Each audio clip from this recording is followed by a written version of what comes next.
জীবন বদলে দিতে পারে এই 10টি না বলার অভ্যাস। নিজেকে ছোট করা বন্ধ করুন, শুধু অন্যকে স্বস্তি দিতে। অন্যকে আরাম দিতে গিয়ে নিজেকে ছোট করা অভ্যাসের মতো হয়ে গেছে। নিজের প্রতিভা, সাফল্য বা আনন্দ গোপন করে চলবেন না। অস্পষ্ট সম্পর্কের মাঝে হারিয়ে যাবেন না।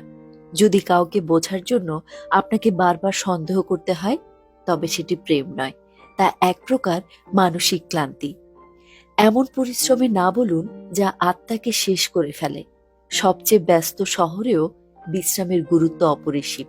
কাজের চাপে নিজেকে হারানো যাবে না। শুধুই প্রয়োজনে যে আসে সে বন্ধু নয়। আপনার পাশে থাকা মানুষকে দেখে নিন। বন্ধুত্ব হওয়া উচিত পারস্পরিক, একতরফা নয়। নিখুঁত হবার পেছনে ছুটতে ছুটতে নিজেকে হারাবেন না। উচ্চমান বজায় রাখা ভালো, কিন্তু সেটা যদি আপনার মানসিক শান্তি কেড়ে নেয়, তবে সেটা ভয়।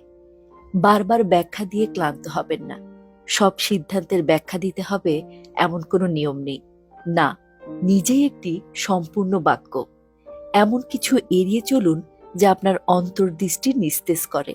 আপনার অন্তর্জ্ঞানই আপনার শক্তি।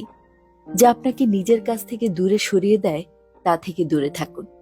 কথোপকথনের নামে গুজব ছড়ানো বন্ধ করুন।